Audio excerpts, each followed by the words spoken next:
학생 여러분 안녕하십니까? 이번 시간은 6단원의 중단원 1, 빛의 5번째 시간인 렌즈로 보는 세상에 대해 수업하도록 하겠습니다. 오늘의 학습 목표는 여러 가지 렌즈를 통해 나타나는 상을 관찰하고 특징을 설명할 수 있다 입니다. 수업 전 생각해보기 활동을 통해 살펴본 현상이죠. 분명 렌즈 4개를 통과한 뒤에 뒤에 있는 벽은 보이는데 중간에 있는 손은 보이지 않고 뒤에 벽만 보이는 것을 확인할 수 있었습니다. 이 장치의 구조는 생각보다 단순하죠. 그냥 렌즈 4개가 이어져 있는 것이 전부입니다. 근데 여러분도 이미 배웠다시피 물체가 보이려면 물체 표면에서 반사된 빛이 눈으로 들어와야 됩니다. 그렇죠? 그렇다면 손에서 반사된 빛을 렌즈가 대체 어떻게 했기 때문에 우리 눈에 이 손이 보이지 않게 되는 것일까요? 왜 뒤에 있는 배경만 보일까요? 혹시 이 렌즈가 빛을 어떻게 하기 때문이 아닐까라는 질문을 가지고 우리가 수업을 진행해 보도록 할 거예요. 이 현상을 알아보기 위해 빛 3줄기를 렌즈에 비추어 보는 실험 영상을 가져왔습니다.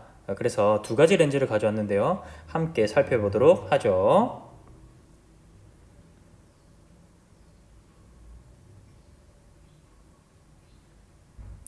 자, 여러분도 같이 확인했듯이 가운데가 볼록한 렌즈 같은 경우에는 빛이 한 점으로 모이고 가운데가 오목한 렌즈는 빛이 통과한 뒤에 그냥 바로 퍼지게 되는 것을 알 수 있습니다.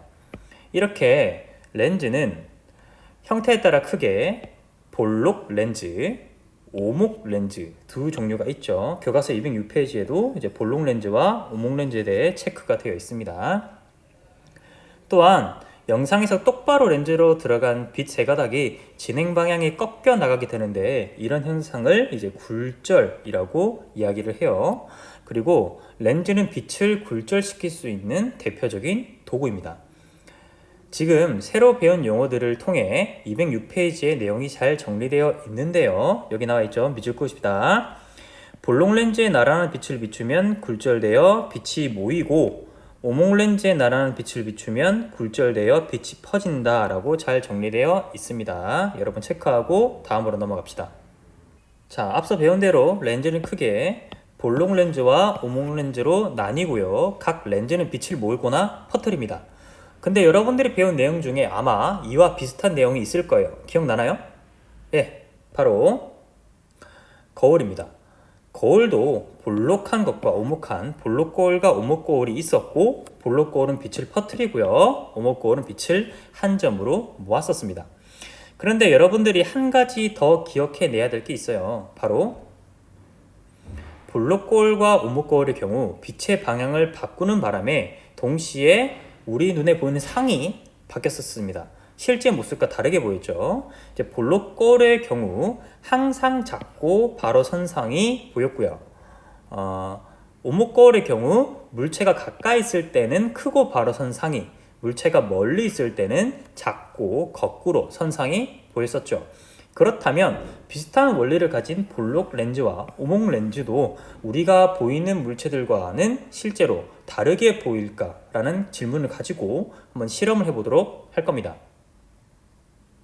실제로 렌즈가 물체를 다르게 보이게 하는지 알아보기 위한 실험 영상입니다. 함께 살펴봅시다.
자, 실험을 통해 확인해 봤더니 역시 볼록 오목거울과 유사한 현상이 렌즈에서 일어났습니다.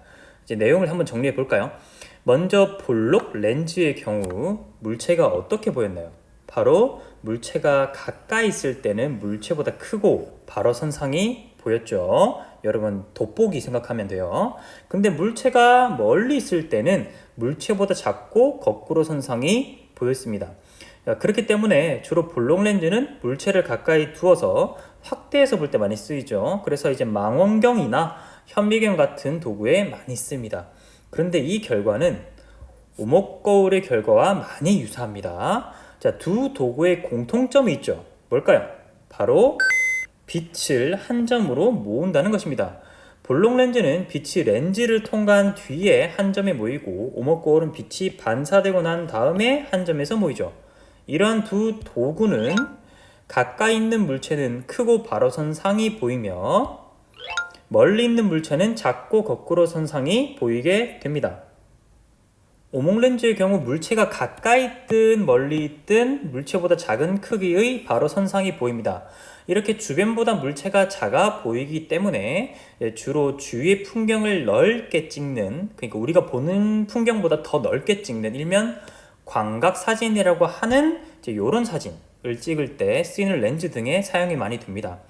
이 렌즈 또한 비슷한 원리의 거울이 있었죠. 바로 볼록 거울입니다.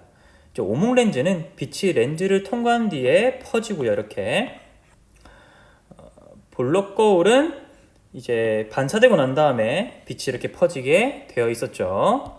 그래서 이렇게 빛을 퍼뜨리는 두 도구는 항상 물체보다 작고 바로 선상이 보입니다.